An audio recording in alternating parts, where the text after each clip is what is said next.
Il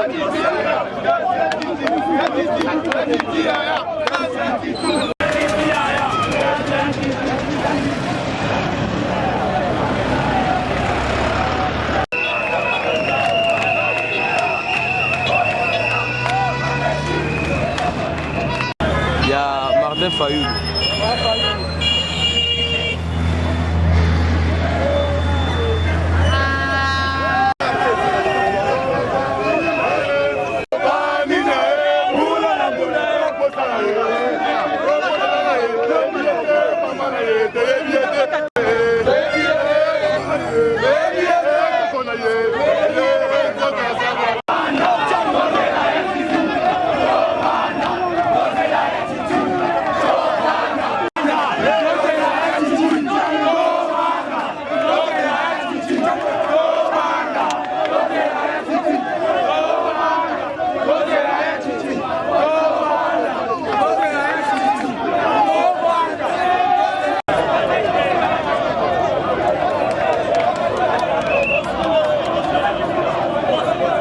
Rentre à Kinshasa ce jour.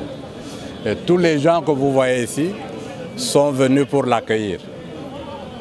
Un mot par rapport au dialogue? Le dialogue, nous avons précisé au niveau du rassemblement que nous sommes pour le dialogue au terme de la résolution 2277, non pour le dialogue au terme de l'ordonnance de Joseph Kabila.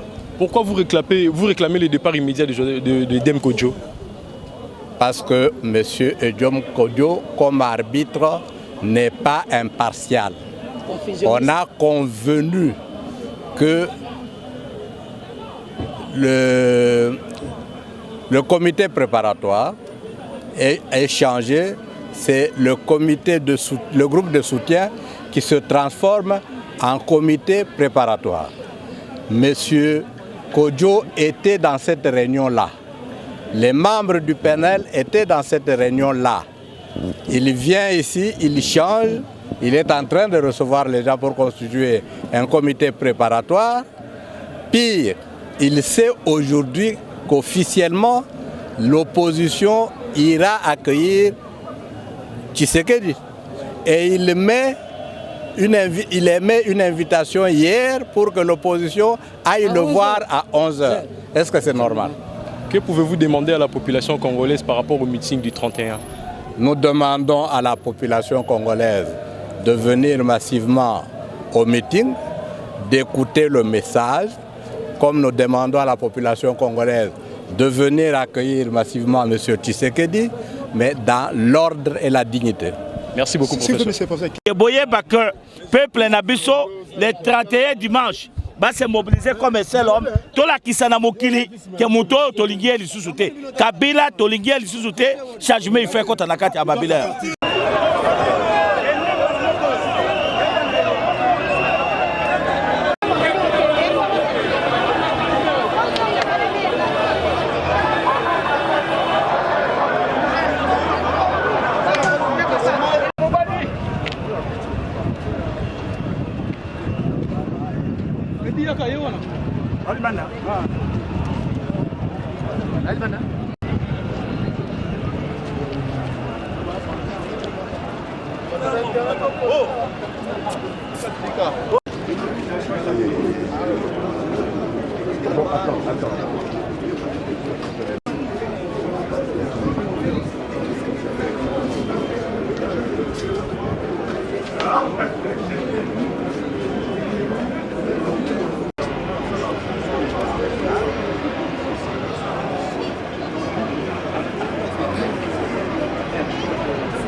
Bonjour Ndeko. Moi na Bayer. Ouais. Bayer le loazoya olobini. Bon, naye koyamba mwana mboka ya Tshisekedi wa Mulumba parce que eloko na lobaka na bandeko ezande ke ndima moninga pour que mokili ndima yo. Ndima moninga pour que mokili ndima yo. Dès lors que ozo ndima moninga te donc mokili pe ko ndima yo te. Yango moni batu soki omechi ko simba kisi parce que biso tokota ba kote kuna yo zwi liboma menga na bimi mobimba parce que on ndima moninga te. Il faut qu'on ndima moninga pour que mokili ndima yo parce que mokili za na ndenge nango. Yango moni toye koyamba Etienne Tshisekedi wa Mulumba ndenge ozomona ba plein libanda pe na kati wana ndenge bato balobaka bato bazate parce que toyebi ke na ba TV mosusu tokomona balakisi bato bazoteka ba maison efungwami balobi bato bayaki ebele te impression na yo par rapport ya rubrique wana. Non mais nyonso to wana ezaka kolobela c'est aussi une information pona nini bake ko filmer ba magasin tozana bandeko ya RTNC nazaki na résidence ya mwana mboka Etienne Tshisekedi bayibisinga que bake ko futa et pas maître Mukendi batonier maître Mukendi ake ko futa na RTNC azana quittance na ye amemi bandeko na biso ya RTNC bazawana balobi batia bango en contact nanga to solo na bango mais tokotala comment ils vont traiter l'information parce que eloko ya koyeba ezanini biso ba journaliste il faut toyeba ka une chose même bandeko mususu ba politicien wana zomona lelo ba o bazana opposition lelo lobi ba kozala na majorité ba kozala na pouvoir yo soki osala bisalela donc eloko moko ezate il faut place ya rouge lobi za rouge et ko sala eloko moko te ya noir lobi ke za noir problème ezate lelo nde toyeba ke Bayer azoya lelo yo za mwana Bayer ngana za mwana mkolo lupango Etienne Tshisekedi azoya lelo yango tulinga toyeba parce que bato ebele ba mitunaka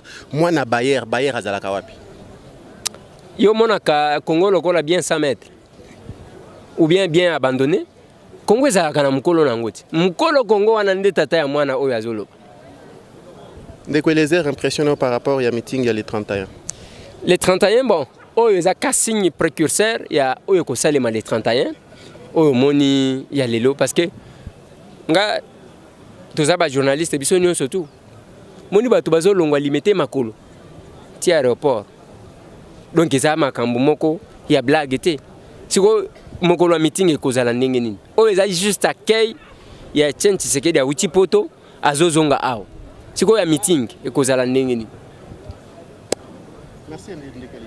Merci ndeko nanga.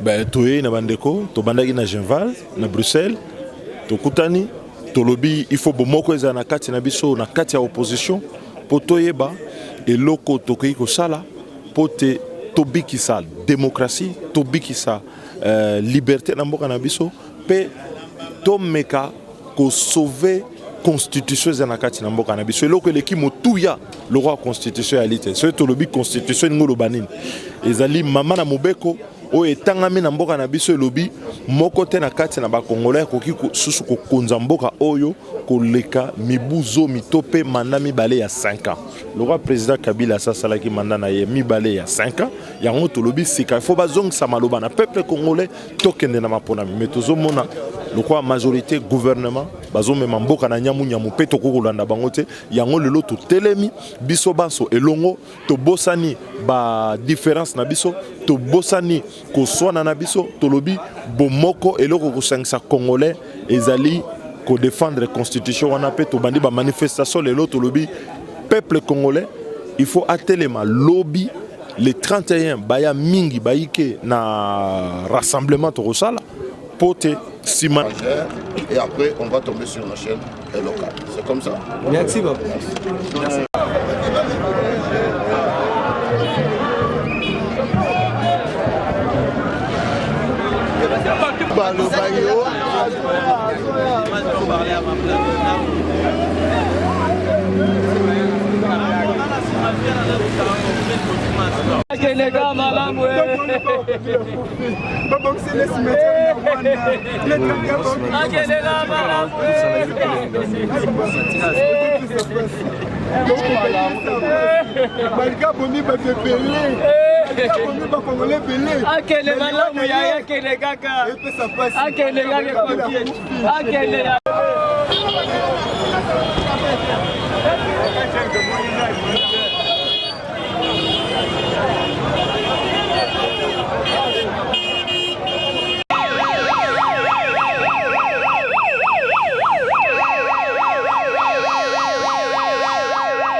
Akobima.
Yewana pesi.